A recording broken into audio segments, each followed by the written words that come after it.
जय हिंद, नमस्कार साथियों। आर्मी या डिफेंस एग्ज़ाम्स की तैयारी करने वाले जो भी साथी हैं उनका आपके अपने YouTube channel Taruna defence academy में बहुत बहुत स्वागत है। आज जो हम टेस्ट लगाने वाले हैं उसमें जीके और जीएस के मिक्स क्वेश्चन रहेंगे। तो जीके में 15 क्वेश्चन और जीएस में भी 15 क्वेश्चन रहेंगे। आपको टारगेट रखना है कि 25 प्लस क्वेश्चन आप सही कर पाएँ। ये जो मॉडल पेपर है ये स्पेशली जो अब 27 जून को एग्ज़ाम होने वाली है काफ़ी सारे बच्चों की, तो उनके लिए बहुत ही खास रहने वाला है। तो रेगुलर हम क्लासेस लगाएंगे आपके लिए, क्योंकि एग्ज़ाम डेट जो है वो बहुत पास आ चुकी है। अभी तक कोई भी आर्मी की तरफ से दिशा निर्देश नहीं आए हैं कि कब एग्ज़ाम कैंसिल होगा या टाइम पे होगा या नहीं। तो हमें हमारी तैयारी पूरी रखनी है। बाई चांस ये मानो कि आपका एग्ज़ाम होता है और फिर आपकी तैयारी अगर बेहतर नहीं होती तो आपको बहुत मुश्किल हो जाएगी। तो ऐसा होने ही नहीं देना है। तो हमें हमारी तैयारी रखनी है और यहाँ पे रेगुलर क्लासेस लगाई जा रही हैं 27 जून वालों के लिए, और जिनके बाद में भी एग्ज़ाम है वो भी साथ ही देख सकते हैं। ये आपके सामने अभी दिख रहा होगा जो क्लासेस आपकी इस टाइम चल रही है उनका टाइम टेबल है, ये नोट कर लो। और यहाँ पे ये टेलीग्राम ग्रुप जरूर ज्वाइन कर लेना। व्हाट्सएप नंबर दिए हुए हैं। ई बुक या हार्ड बुक आप अमेजोन फ्लिपकार्ट से भी मंगवा सकते हैं, ई बुक भी ले सकते हैं। इन नंबर पे कांटेक्ट कर लेना, ठीक है। ये देखिए, ये मेरी फ़ोटो है, ठीक। यहाँ पे साथ में है दोनों बुक्स, ठीक है। कितनी प्यारी लग रही है दोनों बुक्स। चलिए, अब हम बिना कोई टाइम वेस्ट किए स्टार्ट कर रहे हैं हमारा आज का पेपर। देखो, पहला जो क्वेश्चन रहता है आपके सामने साथियों आ चुका है। लाइव चैट बॉक्स में आपको आपके आंसर देते जाना है, ठीक है। यहाँ पे आपको आपके आंसर देना है। एक मिनट साथियों, चलिए। क्रोमवेल जलधारा किस महासागर में पाई जाती है? क्रोमवेल जलधारा। तो आपको आपका राइट आंसर चूज करना है। तो यहाँ पे हो जाएगा आपका राइट आंसर प्रशांत महासागर, ठीक है। प्रशांत महासागर में पाई जाती है। आपको पता होना चाहिए कि ये सबसे बड़ा महासागर है, ठीक है, सबसे बड़ा। नेक्स्ट क्वेश्चन, भारत के संविधान की किस अनुसूची में विभिन्न राज्यों में अनुसूचित क्षेत्रों के प्रशासन और नियंत्रण के लिए विशेष उपबंध हैं? तो ऑप्शंस आपके सामने हैं, आपको जल्दी से अपना जवाब दे देना है। अनुसूची या कोई भी अनुच्छेद यानी आर्टिकल जो होता है उससे जुड़े हुए क्वेश्चंस जो हैं आपको कवर कर लेने चाहिए, क्योंकि कई बार आता है आपातकाल से संबंधित जो क्वेश्चन है वो आ जाते हैं कि कौन से अनुच्छेद या कौन सी धारा के तहत ये आपातकाल लगाया जाता है, या जो शक्तियाँ रहती हैं राष्ट्रपति और प्रधानमंत्री की, इनसे भी क्वेश्चन आ जाता है। तो जो संविधान वाला जो पोर्शन रहता है आपका, वो इसमें आप ये सब जो टॉपिक्स रहते हैं वो कवर करेंगे। अभी दूसरा क्वेश्चन आपके सामने है, तो आपको जवाब देना है कि कौन सी अनुसूची है। तो ये 5वीं अनुसूची के अंदर आता है, 5वीं 5th में, ठीक है। नेक्स्ट क्वेश्चन पे चलते हैं। क्वेश्चन नंबर 3, विश्व भू दिवस मनाया जाता है। विश्व भू दिवस। देखो, दिवस से क्वेश्चन हमेशा आता है, चाहे दिवस से पूछो या पुरस्कार से, इन दोनों में से एक से क्वेश्चन हर एक एग्जाम में पाया जाता है। तो विश्व भू दिवस आपको बताना है कब मनाया जाता है। तो ये 22 अप्रैल को मनाया जाता है। कब मनाया जाता है? 22 अप्रैल को। नेक्स्ट क्वेश्चन, ये क्वेश्चन कई बार रिपीट हो चुका है, तीसरे वाला जो क्वेश्चन था। यहाँ पे 4th क्वेश्चन आपके सामने है, गुप्त साम्राज्य का वास्तविक संस्थापक किसको माना गया है? गुप्त साम्राज्य के वास्तविक संस्थापक। देखो, एक तो क्वेश्चन आता है कि गुप्त साम्राज्य का संस्थापक, ओनली क्या? संस्थापक। तब तो आपको करना होता है श्रीगुप्त। क्या करना होता है? श्रीगुप्त। लेकिन यहाँ पे एक वर्ड आया है, इस पे ध्यान दो, वास्तविक संस्थापक। क्या बोला है? वास्तविक संस्थापक। तो जब वास्तविक संस्थापक पूछा जाए गुप्त साम्राज्य का, तब आपको करना है चंद्रगुप्त प्रथम। क्या करना है? चंद्रगुप्त प्रथम। समझ गए? चलिए, नेक्स्ट क्वेश्चन, मार्ले मिंटो सुधार 1909 की निम्नलिखित में से कौन सी एक अभिनव विशेषता थी? मार्ले मिंटो सुधार। देखो, ये जैसे मार्ले मिंटो सुधार हुआ या कोई मिशन आया, कैबिनेट मिशन वगैरह, इनकी आपको सन याद रखनी है, क्योंकि यहाँ से क्वेश्चन बनता है, ठीक है। तो अभी आपको मार्ले मिंटो सुधार की जो विशेषता है वो आपको बतानी है। इस ऑप्शंस पढ़ लीजिए। निर्वाचक मंडल विकसित हुआ, गवर्नरों की शक्ति की कमी हुई, सांप्रदायिक प्रतिनिधित्व लागू हुआ, विधायकों की शक्तियों में वृद्धि हुई। तो ये जो मार्ले मिंटो सुधार है, इससे सांप्रदायिक प्रतिनिधित्व लागू हुआ था। 3 नंबर ऑप्शन आपका राइट हो जाएगा। नेक्स्ट क्वेश्चन, इल्बर्ट बिल किस लिए लागू हुआ? Ilbert bill. ऑप्शंस आपके सामने हैं सारे, सभी देख लीजिए। तो ये भारतीयों को प्रजाति अपमान से बचाने के लिए लागू किया गया था। भारतीयों के ऊपर जो अत्याचार किए जा रहे थे या उनका जो अपमान किया जा रहा था, उनको प्रजातीय अपमान से बचाने के लिए इल्बर्ट बिल जो है वो लागू हुआ। नेक्स्ट क्वेश्चन, आनंद भवन कहाँ पे स्थित है? आनंद भवन जल्दी से बता दें तो आनंद भवन इलाहाबाद में स्थित है। वर्तमान में इलाहाबाद का नाम क्या है? आप सभी को पता ही होगा, फिर भी मैं एक बार बता देती हूँ कि इलाहाबाद का वर्तमान में नाम प्रयागराज है। क्या है? प्रयागराज है। यहाँ पर हमारी जो पवित्र नदियाँ हैं उनका संगम स्थल है प्रयागराज, बड़ा तीर्थ स्थल है। नेक्स्ट क्वेश्चन पे चलते हैं। क्वेश्चन नंबर 8, निम्नलिखित में से कौन सा एक भारत में किसी राज्य के लिए वित्त आयोग गठित करता है? भारत में वित्त आयोग का गठन कौन करता है? मोटी मोटी बात यही बतानी है आपको, ठीक है? तो जल्दी से बता दीजिए। भारत में किसी राज्य के लिए, राज्य पूछा है इसने, क्या पूछा है? राज्य। भारत में किसी राज्य के लिए वित्त आयोग का गठन, तो राज्य के लिए जाहिर सी बात है वित्त आयोग का गठन कौन करेगा? राज्य का राज्यपाल करेगा। कौन करेगा? राज्य का राज्यपाल। और राज्यपाल को नियुक्त कौन करता है? राज्यपाल को नियुक्त करता है राष्ट्रपति। कौन करता है? राष्ट्रपति, ठीक है। चलिए नेक्स्ट क्वेश्चन पे आते हैं। चोल साम्राज्य को किसने समाप्त किया? चोल साम्राज्य को किसने समाप्त किया? जल्दी से बता दें। तो यहाँ पे मलिक काफूर जो हैं, मलिक काफूर ये हैं, इन्होंने चोल साम्राज्य को समाप्त किया इसने। 10वां क्वेश्चन, भारतीय स्वतंत्र संघर्ष के दौरान निम्नलिखित में से किसने फ्री इंडियन लीजन नामक सेना बनाई? फ्री इंडियन लीजन बताएं। फ्री इंडियन लीजन, तो ऑप्शंस आपके सामने हैं साथियों सभी। तो सुभाष चंद्र बोस की ये सेना थी, सुभाष चंद्र बोस की। 3rd नंबर क्वेश्चन राइट हो जाएगा। आपको इसकी पीडीएफ भी मिल जाएगी टेलीग्राम चैनल पे। उसके अलावा बाकी जो नोट्स रहते हैं वो भी मैं शेयर करती रहती हूँ, जो आपका चैनल है टेलीग्राम का, तो उसको ज़रूर आप ज्वाइन करें। नेक्स्ट क्वेश्चन, निम्नलिखित में से कौन सा एक लोकसभा का सर्वाधिक बड़ा क्षेत्रफल के अनुसार निर्वाचन क्षेत्र है? लोकसभा का सर्वाधिक बड़ा निर्वाचन क्षेत्र आपको बताना है क्षेत्रफल के अनुसार। तो यहाँ पर क्षेत्रफल के अनुसार जो है वो जैसलमेर है। क्या है? जैसलमेर, जो कि कहाँ है? राजस्थान में है आपके, ठीक है, राजस्थान में। राजस्थान का सबसे बड़ा जिला है जैसलमेर। नेक्स्ट क्वेश्चन, निम्नलिखित में से कौन सा जोड़ा सही सुमेलित नहीं है? कौन सा जोड़ा सही सुमेलित नहीं है, ये आपको बताना है यहाँ पे। तो कोटा चंबल, भुवनेश्वर महानदी, जबलपुर नर्मदा, सूरत ताप्ती, आपको नदियाँ दे रखी हैं और आपको स्थान बताना है कि इस स्थान पे है या नहीं। तो ये सही नहीं है, वो वाला चुनाव आपको करना होगा इसके अंदर। तो कोटा नदी चंबल में है, सही बात है। जबलपुर जो है वहाँ नर्मदा नदी है, ताप्ती नदी सूरत में है। तो कौन सा रहता है? महानदी जो है वो भुवनेश्वर में नहीं है, ठीक है। तो ये जो ऑप्शन है आपका राइट हो जाएगा यहाँ पे, ठीक है, राइट हो जाएगा ये वाला ऑप्शन। इनको मिटा दीजिए ताकि जब मैं पीडीएफ शेयर करूँ कोई कन्फ्यूज़न नहीं रहे आपको। नेक्स्ट क्वेश्चन, भारत के किस राज्य में चंदन के वृक्ष पाए जाते हैं? चंदन के वृक्ष, भारत के किस राज्य में चंदन के वृक्ष अधिक पाए जाते हैं, ये आपको बताना है। तो ये कर्नाटक में पाए जाते हैं। कहाँ पाए जाते हैं? कर्नाटक में, ठीक है। तो सेकंड ऑप्शन जो है आपका राइट हो गया।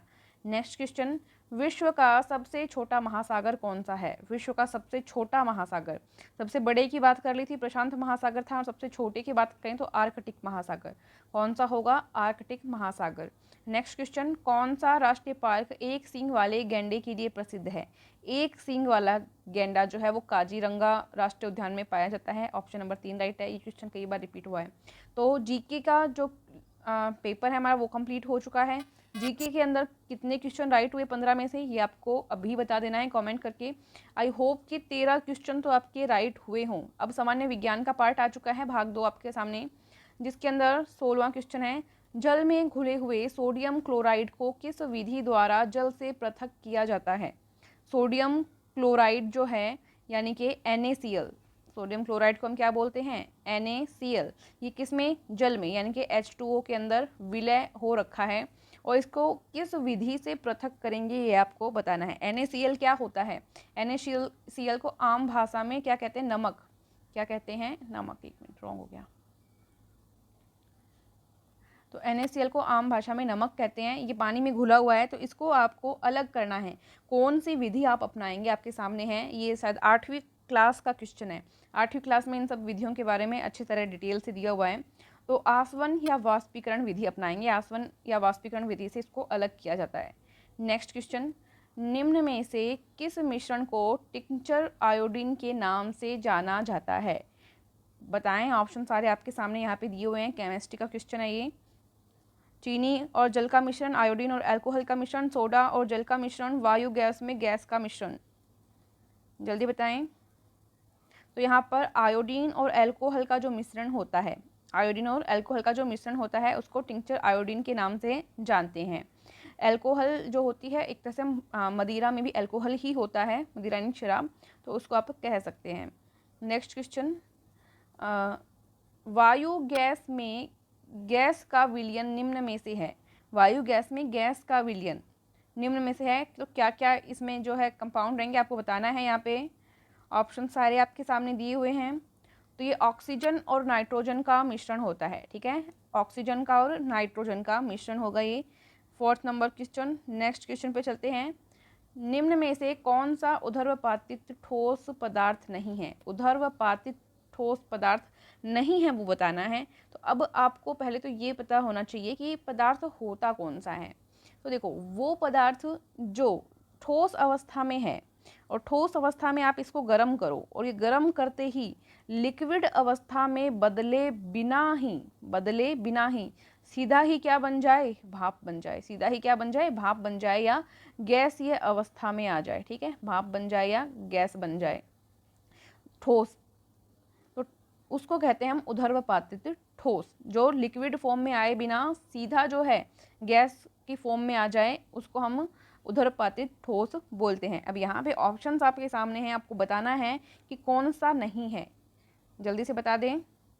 तो देखो, अमोनियम क्लोराइड होता है, NH4Cl, कपूर होता है, नेफ्थलीन होता है, नमक नहीं होता। नमक को ये जो है नमक में ये गुण नहीं पाया जाता। तो ऑप्शन नंबर 4 क्या हो जाएगा आपका? राइट हो जाएगा। सूत्र अभी आपको बता ही दिया था, NaCl। नेक्स्ट क्वेश्चन पे चलते हैं। काली शाही में विद्यमान डाइयों का पृथक्करण किस प्रक्रिया के द्वारा किया जाता है? ठीक है, काली शाही जो होती है उसमें जो डाई होती है उसका पृथक्करण, मतलब उनको अलग करना, किस प्रोसेस के द्वारा उनको हम अलग कर सकते हैं ये आपको बताना है। सारे ऑप्शंस यहाँ पे आपको दिए हुए हैं, तो जल्दी से बता दें। क्रोमेटोग्राफी, प्रभाजी आसवन, आसवन या छानने वाली विधि। 20वां क्वेश्चन, तो इसमें क्रोमेटोग्राफी जो है आपका राइट आंसर हो जाएगा। क्या ये विधि रहती है? ये आपको टॉपिक वाइज क्लास में पता लग ही जाएगा क्या होता है इसमें। नेक्स्ट क्वेश्चन, प्राकृतिक रंगों को पृथक करने हेतु उपयुक्त विधि है? तो जल्दी से बता दें, प्राकृतिक रंगों को कौन सी विधि से हम पृथक कर सकते हैं कि अलग कर सकते हैं? तो ये क्रोमेटोग्राफी जो विधि होती है, क्रोमेटोग्राफी विधि के द्वारा प्राकृतिक रंगों को हम अलग कर सकते हैं, ठीक है। नेक्स्ट क्वेश्चन, हाइड्रोजन सल्फाइड की गंध होती है, मतलब इसकी स्मेल कैसी होती है हाइड्रोजन सल्फाइड की, वो आपको बताना है। ये जो लेबोरेटरीज में कई प्रयोग किए जाते हैं तो बहुत ही गंदी बदबू आती है इसमें, सीरियसली। ये हमारे BSc में प्रैक्टिकल था एक, तो उसमें जो है सड़े हुए अंडे जैसी बदबू आती है, बहुत ही वाहियात बदबू आती है हाइड्रोजन सल्फाइड गैस में, ठीक है। तो यहाँ पे तीसरा ऑप्शन जो है राइट हो गया आपका, ठीक है, क्वेश्चन नंबर 22, ठीक है। अब क्वेश्चन नंबर 23 आपके सामने आ गया, सभी को दिख रहा है एक बार क्वेश्चन। देखो, वायुमंडल में नाइट्रोजन व ऑक्सीजन गैस का प्रतिशत में अनुपात है, नाइट्रोजन और ऑक्सीजन का। तो नाइट्रोजन आपको पता है 78 है और ऑक्सीजन 21 है, तो 78:21 आपका राइट आंसर हो जाएगा। 24वां क्वेश्चन, निम्न में से कौन सी वस्तु शुद्ध पदार्थ है? कौन सी वस्तु शुद्ध पदार्थ है ये आपको बताना है। तो लोहा जो है, लोहा यहाँ पे शुद्ध पदार्थ होगा, ठीक है। निम्नलिखित में से कौन सा एक यौगिक है? तो ये क्वेश्चन करने से पहले ये तो आपको पता होना चाहिए कि यौगिक जो है वो होता क्या है। देखो, ऐसा पदार्थ जिसको सामान्य भौतिक विधियों से पृथक करना, मतलब अलग अलग करना पॉसिबल नहीं हो। इसमें दो या दो से अधिक चीज़ें जो है, पदार्थ जो है वो मिले हुए होते हैं, दो या दो से ज़्यादा चीज़ें जो हैं वो इसमें मिली हुई होती है, इसको हम क्या कहते हैं? यौगिक कहते हैं। और सामान्य जो भौतिक विधियां होती हैं आपकी, उससे इनको अलग नहीं किया जा सकता, ठीक है। इनको क्या कहते हैं? यौगिक हम कहते हैं। तो ऑप्शन यहाँ पे देखते हैं। साधारण नमक यानी कि NaCl भी एक यौगिक है। गंधक का अम्ल, ये साथ साथ सूत्र लिख लो, NaCl, साधारण नमक, गंधक का अम्ल H2SO4, सल्फ्यूरिक अम्ल को कहते हैं। जल यानी कि H2O, ये भी एक यौगिक है। अमोनिया भी एक यौगिक है। तो सारे एक यौगिक आ रहे हैं यहाँ पे, सारे यौगिक आ रहे हैं। मतलब या एक और ऑप्शन यहाँ पे देना चाहिए था आपको कि जो है सभी यौगिक होंगे, क्योंकि सारे यौगिक आ रहे हैं इसमें। तो एक ऑप्शन और इसमें ऐड कर देते हैं। चलो इसमें एक और ऑप्शन हम ऐड कर देते हैं, कोई दिक्कत नहीं है। ऑप्शन नंबर इसमें हम ऐड कर रहे हैं 5, ठीक है। ऑप्शन नंबर 5 में क्या ऐड करें हम, ठीक है। 5 में क्या ऐड करें, उपयुक्त सभी, ये कर देंगे हम। चलो कर दो, उपयुक्त सभी हो गया आपका उपयुक्त सभी। चलिए नेक्स्ट क्वेश्चन पे आते हैं हम। इसमें राइट आंसर तो राइट लगा लो, राइट तो उपयुक्त सभी आपको पता ही है, उपयुक्त सभी राइट आंसर आपका लग गया। नेक्स्ट क्वेश्चन पे चलते हैं, क्वेश्चन नंबर 26। इसमें क्या है देखिए, निम्न में से रासायनिक परिवर्तन है, रासायनिक परिवर्तन कौन सा है ये आपको बताना है। रासायनिक और भौतिक परिवर्तन मैं आपको समझा भी चुकी हूँ। तो पहले हम ये समझेंगे कि भौतिक परिवर्तन क्या होता है और रासायनिक परिवर्तन क्या होता है।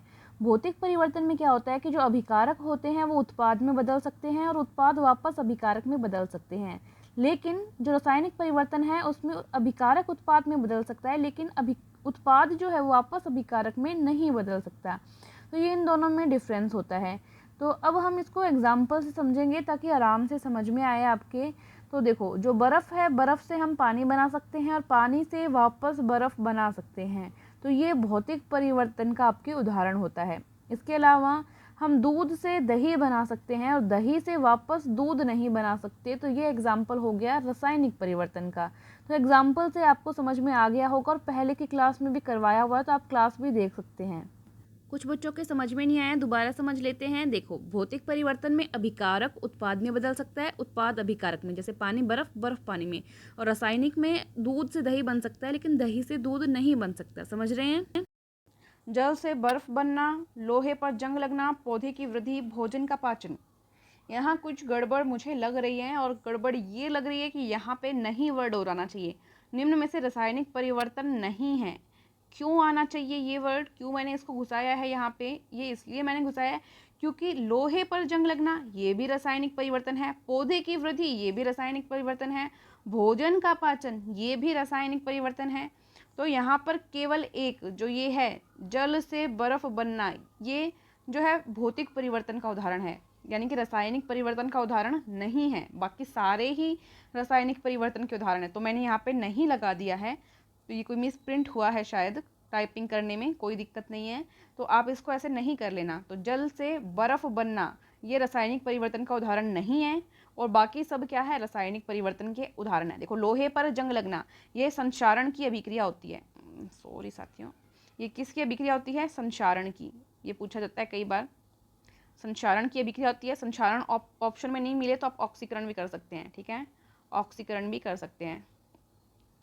फिर इसके बाद में पौधे की वृद्धि, वृद्धि होती है, वृद्धि में सभी चीज़ें हैं, श्वसन है, पाचन है, सब चीज़ें हैं। और भोजन का पाचन, भोजन को छोटे छोटे रासायनिक जो एलिमेंट्स हैं उनमें तोड़ देना, यही भोजन का पाचन होता है। तो भोजन का पाचन भी क्या होती है, रासायनिक परिवर्तन होता है, रासायनिक अभिक्रिया होती है। तो ये सभी रासायनिक अभिक्रिया हो जाएंगी। कौन सी हो जाएंगी, रासायनिक अभिक्रिया, यानी केमिकल रिएक्शंस, ठीक है, ये केमिकल रिएक्शंस हो जाएंगी। तो नेक्स्ट क्वेश्चन पे चलते हैं। समझ गए ना सभी। ऐसी कई बार प्रिंटिंग में मिस्टेक हो जाती है, तो इससे घबराना नहीं है, हमने हमारा आंसर देख लिया है। चलो नेक्स्ट क्वेश्चन, कोलाइडों का संशोधन किया जा सकता है। कोलाइडों का संशोधन अवक्षेपण के द्वारा, उड़न के द्वारा, विसरण द्वारा, निस्पंदन द्वारा। तो अवक्षेपण के द्वारा जो है कोलाइडों का संशोधन किया जा सकता है। फर्स्ट ऑप्शन जो है वो आपका राइट हो जाएगा। नेक्स्ट क्वेश्चन, जीवाणु जनित रोग से संबंधित है। जीवाणु जनित रोग कौन सा होता है, ये मैंने ट्रिक के साथ सभी रोग आपको याद करवाए हुए हैं, कौन सा रोग किससे होता है। फिलहाल जीवाणु का आपको पूछा है, तो हेजा भी होता है, तपेदिक भी होता है, टिटनेस भी होता है, सारे ही होते हैं। तो उपयुक्त सभी रोग जीवाणु से जनित हैं। नेक्स्ट क्वेश्चन, यानी बैक्टीरिया, बैक्टीरिया से जनित है। सभी द्रव्य पदार्थ निर्मित होते हैं, किससे निर्मित होते हैं, अणु से, परमाणु से, धातु से, या यौगिक से, किससे निर्मित होते हैं। तो आपको पता है पदार्थ की सबसे छोटी इकाई क्या होती है, परमाणु होती है। तो हम क्या बताएंगे, परमाणु से निर्मित होते हैं। नेक्स्ट क्वेश्चन, ऑक्सीकरण को परिभाषित करेगा, आवेशीकरण को परिभाषित करेगा। आवेशीकरण को परिभाषित कौन करेगा, इलेक्ट्रॉन, इलेक्ट्रॉन की हानि, प्रोटॉन का लाभ, प्रोटॉन की हानि। इलेक्ट्रॉन की हानि, ये ऑक्सीकरण क्या ऑक्सीकरण होना चाहिए, क्या होना चाहिए ऑक्सीकरण, ठीक है समझ जाएंगे। तो ये ऑक्सीकरण में क्या होता है, इलेक्ट्रॉन ये डोनेट करता है, इलेक्ट्रॉन त्यागता है, डोनेट करता है, तो इलेक्ट्रॉन की क्या होती है हानि होती है, क्या होती है इलेक्ट्रॉन की हानि। तो सेकंड नंबर ऑप्शन आपका राइट हो जाएगा। ये साथियों हमने यहाँ पे 30 क्वेश्चन कवर कर लिए हैं आर्मी के, तो ये पीछे की एग्जाम्स में आए हुए क्वेश्चन थे और कुछ क्वेश्चन यहाँ पे नए भी लेने की कोशिश की गई थी। और आपको ये अब बताना है मुझे फाइनली ईमानदारी के साथ कि 30 में से कितने क्वेश्चन आपके राइट हुए, 30 में से कितने क्वेश्चन राइट हुए। अगर आपके 25 प्लस क्वेश्चन राइट होते हैं तो ये मान लीजिए आपकी तैयारी बहुत ही अच्छी है और इसको इतना ही अच्छा बनाए रखना है, रेगुलर प्रैक्टिस करना है। तो एक बार जय हिंद बोल दें और हम क्लास का फिर समापन करते हैं। जय हिंद साथियों।